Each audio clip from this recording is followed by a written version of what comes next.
بسم اللہ الرحمن الرحیم۔ الاحادیث فی طاعت النبی صلی اللہ علیہ وسلم واتباعہ واتباع خلفائہ رضی اللہ عنہ۔ اخرج البخاری عن ابی ہریرہ رضی اللہ عنہ قال قال رسول اللہ صلی اللہ علیہ وسلم من اطاعنی فقد اطاع اللہ ومن عصانی فقد عصى اللہ ومن اطاع امیری فقد اطاعنی ومن عصى امیری فقد عصانی۔ یہ حدیث مبارکہ ہے اور بخاری کی حدیث ہے۔ امام ابو ہریرہ حضرت ابو ہریرہ اس حدیث کو آپ صلی اللہ علیہ وسلم سے نقل فرما رہے ہیں، روایت کر رہے ہیں، اور یہ حدیث اس چیز کے بارے میں ہے کہ نبی کریم صلی اللہ علیہ وسلم کی اطاعت میں اور اتباع میں اور اور تمام صحابہ اکرام رضوان اللہ تعالی علیہم اجمعین کی اتباع میں۔ دیکھیے کیا فرما رہے ہیں، حضرت ابو ہریرہ رضی اللہ تعالی عنہ سے روایت ہے کہ رسول اللہ صلی اللہ علیہ وسلم نے ارشاد فرمایا، جس شخص نے میری پیروی کی، میری اطاعت کی، اطاعنی میری راہ پر چلا، میری پیروی کری، جن باتوں کو حکم دیا، جن سے روکا ان سے رکا، اور جن کا کرنے کا حکم دیا ان کو کیا، تو فقد اطاع اللہ، تو اس شخص نے اللہ کی مانی ہے، اللہ کی اطاعت کی ہے۔ میری اطاعت کرنا اللہ کی اطاعت کرنا ہے۔ ومن عصانی فقد عصى اللہ، اور جس شخص نے میری نافرمانی کی، میرے حکم کی خلاف ورزی کی، تو ایسا ہے جیسے کہ اس نے اللہ کی نافرمانی کی ہو، اللہ کی بات کو نہ مانا ہو۔ ومن اطاع امیری فقد اطاعنی ومن عصى امیری فقد عصانی، اور جس شخص نے امیر کی اطاعت کی اس نے میری اطاعت کی۔ کسی جماعت کا، اسلامی جماعت کا کوئی حکمراں ہے، کوئی آدمی مقرر کیا ہوا ہے، جس طرح ایک جماعت ہوتی ہے اس کا ایک امیر مقرر ہوتا ہے، تو اس لیے اگر اس امیر کی بات کو نہ مانا جائے، اس امیر کی بات کی اطاعت نہ کی جائے، تو ایسا ہے جیسے کہ اس نے نبی کی اطاعت نہ کی ہو، نبی کی نافرمانی کی ہو۔ کیونکہ جو جماعت کے لوگ ہیں اگر وہ تمام حضرات امیر کی اطاعت میں رہتے ہیں، امیر کی بات کو مانتے ہیں، تو پھر وہ جماعت ایک پلیٹ فارم پر رہتی ہے، وہ جماعت کبھی ناکام نہیں ہوتی، وہ ہمیشہ کامیابی کے دہانے پر ہوتی ہے، وہ ہر میدان میں کامیاب ہوتی ہے۔ اگر اس میں سے ایک بندہ بھی امیر کی بات کو نہیں مانے گا، اس کی بات پر نہیں چلے گا، نافرمانی کرے گا، تو پھر وہ بندہ کامیاب نہیں ہو سکتا، وہ بندہ ناکام ہوگا۔ اس لیے بات یہاں پر کہی جا رہی ہے، ومن اطاع امیری فقد اطاعنی، اور جس شخص نے امیر کی اطاعت کی، امیر کی بات کو مانا تو اس نے میری اطاعت کی۔ ومن عصى امیری فقد عصانی، اور جس شخص نے امیر کی نافرمانی کی، اس کی بات کو نہ مانا، تو اس نے میری نافرمانی کی۔ وأخرج البخاری أيضا عن أبي هريرة رضي الله عنه مرفوعا كل أمتي يدخلون الجنة إلا من أبى قيل ومن أبى قال من أطاعني دخل الجنة ومن عصاني فقد أبى۔ یہ حدیث بھی بخاری کی حدیث ہے اور اس کے راوی بھی ابو ہریرہ رضی اللہ تعالی عنہ ہیں، اور یہ فرما رہے ہیں کہ میری ساری امت، کل امتی، میری ساری کی ساری امت، اللہ کے نبی علیہ الصلاۃ والسلام کہہ رہے ہیں کہ جنت میں داخل ہوگی، ساری کی ساری امت۔ تو پھر جہنم میں کون جاوے گا؟ جو اللہ کے نبی علیہ الصلاۃ والسلام نے ارشاد فرما رہے ہیں کہ میری جتنی بھی امت ہے سب کی سب جنت میں جائے گی۔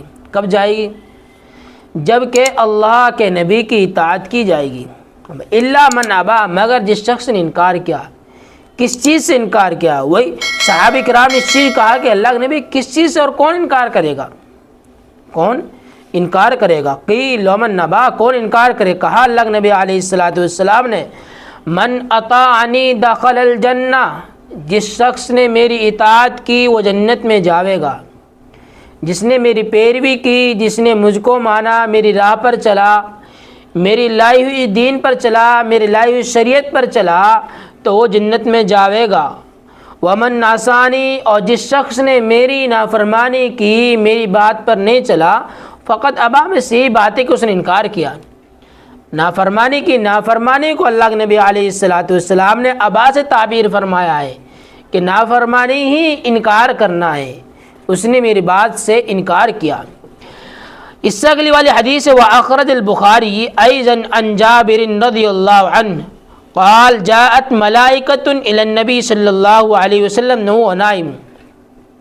لمبی حدیث ہے اور اس میں آپ علیہ السلام کی مثال بیان کی گئی ہے کہ دنیا میں آپ علیہ السلام تشریف لے کر آئے تو ان کی مثال کیا ہے، کس طرح کی مثال ہے۔ تو صحابہ اکرام نے اس چیز کو مثال سے سمجھایا ہے۔ فرشتہ آئے تھے، چند فرشتے آئے ہوئے تھے، صحابہ اکرام نہیں تھے، چند فرشتہ آئے تھے، اور اس حدیث کو حضرت جابر رضی اللہ تعالیٰ نقل فرما رہے ہیں جات ملائکتن، چند فرشتہ آئے الی النبی صلی اللہ علیہ وسلم، آپ صلی اللہ علیہ وسلم کے پاس، وہو نائم فقال بعضهم انه نائم وقال بعضهم ان العین نائمۃ والقلب یقظان۔ تو فرشتوں میں سے کچھ نے کہا کہ سوئے ہوئے ہیں، اور کچھ فرشتوں نے کہا کہ ایسے نہیں ہے، بلکہ ان کی آنکھ سوئی ہوئی ہیں اور دل جاگا ہوا ہے۔ صرف آنکھ سو رہی ہیں، دل بیدار ہے۔ یہ مکمل طریقے سے اور مکمل طور پر اللہ کے نبی علیہ السلام سوئے نہیں ہیں۔ تو کچھ فرشتوں کی کچھ رائے تھی اور کچھ فرشتوں کی کچھ رائے تھی۔ ان العین فقالوا، تو فرشتوں نے کہا ان لصاحبکم ھذا مثلا فاضربوا له مثلا، فاضربوا له مثلا، کہ تو تمہارے اس ساتھی کی مثال کیا ہے، تو اس کی مثال بیان کی جائے۔ جو یہ ساتھی تمہارا لیٹا ہوا ہے اس کی مثال کیا ہے، اس کی مثال بیان کی جائے۔ فقال بعضهم انه نائم، پھر بعضوں نے کہا کہ سوئے ہوئے ہیں، وقال بعضهم، پھر بعض فرشتوں نے کہا کہ آنکھ سوئی ہوئی ہے، دل جاگا ہوا ہے۔ تو پھر مثال بیان کی کہ فقالوا مثله كمثل رجل بنى دارا وجعل فيها مأدبة۔ اللہ کے نبی علیہ السلام کی مثال اس طرح بیان کی کہ جیسے کہ ایک آدمی ہے اور اس نے کوئی گھر بنایا، جیسے آج کل لوگ مکان بناتے ہیں اور بڑا شاندار مکان بناتے ہیں، جب بننے کے بعد لوگ باغ دعوت دیتے ہیں تو ایک آدمی کو دعوت کے لیے بھیج دیا جاتا ہے کہ بھئی لوگوں کو بلا کر لے کے آؤ، فلاں کو بلا کر لے کے آؤ، فلاں کو بھی دعوت دو، وہ بھی آئے، ہم نے نئے مکان بنایا ہے۔ تو اس طرح مثال بیان کی جا رہی اللہ کے نبی علیہ السلام کی کہ ایک آدمی ہے جس نے اپنا مکان بنایا، محل بنایا، اپنا کوئی کارخانہ بنا لیا، وجعل فیہا مأدبۃ، اور اس میں ایک دسترخوان بچھا دیا، لمبا دسترخوان بچھا دیا، وبعث داعیا، اور ایک داعی کو بلانے کے لیے بھیج دیا۔ داعی کہتے ہیں بلانے والے کو، جس طرح دعوت کہتے ہیں نا، تو اس طرح ایک داعی کو بھیج دیا کہ بلا کر لاؤ، فلاں کو بلا کر لے آؤ، وہ بھی ہمارے گھر تشریف لے کر آئے، فلاں بھی ہمارے گھر تشریف لے کر آئے۔ فمن اجاب الداعی دخل الدار واکل من المأدبہ، پر جس شخص نے اس بلانے والے کی بات کو مان لیا، بھائی ٹھیک ہے ہم آپ کے ساتھ چلیں گے، آپ کی بات کا ہم انکار کیسے کر سکتے ہیں، آپ کی بات کو مانیں گے، آپ کے ساتھ جائیں گے اور گھر جا کر کھانا بھی کھائیں گے۔ تو جس شخص نے اس داعی کی بات کو مان لیا تو ظاہر سی بات ہے جب اس نے بات کو مان لیا تو گھر میں بھی داخل ہوگا، اور جب وہ بندہ گھر میں داخل ہوا تو پھر آگے چل کر وہ کھانا بھی کھائے گا۔ تو جس شخص نے داعی کی بات کو مانا، بلانے والے کی بات کو مانا، تو گھر میں بھی داخل ہوا اور اس نے دسترخوان سے کھانا بھی کھایا۔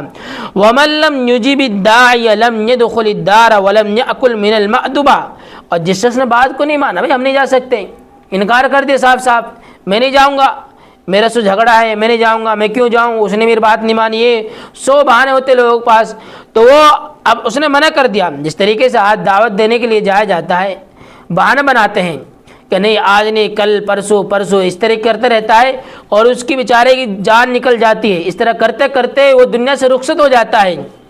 جس طرح دعوت تبلیغ والے تبلیغ کرتے ہیں، جو لوگ دعوت تبلیغ والے ہوتے ہیں، ملاقات کے لیے جاتے ہیں، گھر گھر جاتے ہیں، دروازوں کو کھٹکھٹاتے ہیں، ان کا کوئی مقصد تھوڑی ہوتا ہے، ان میں کوئی لین دین تھوڑی ہوتا ہے، صرف ایک بات ہوتی ہے کہ ہماری بات کو مان لے اور اللہ کی عبادت کرنے والا بن جائیں۔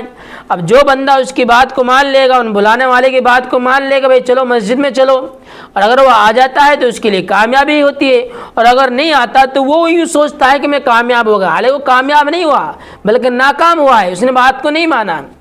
تو اس طرح بات بیان کی جا رہی ہے، وَمَن لَّمْ يُجِبِ الدَّاعِيَ لَمْ يَدْخُلِ الدَّارَ، کہ جس شخص نے اس داعی کی، اس دعوت والے کی بات کو نہیں مانا تو سمجھ لو وہ گھر میں داخل نہیں ہوگا۔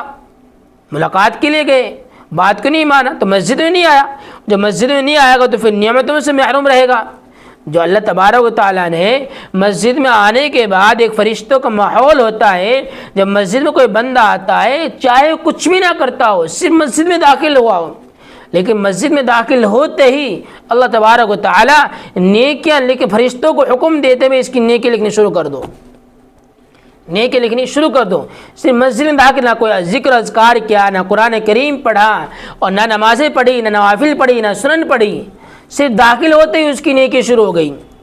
تو اس طرح بات کی جا رہی ہے، وَمَن لَّمْ يُجِبِ الدَّاعِيَ لَمْ يَدْخُلِ الدَّارَ وَلَمْ يَأْكُلْ مِنَ الْمَأْدُبَةِ، تو اس آدمی نے دسترخوان سے نہیں کھایا۔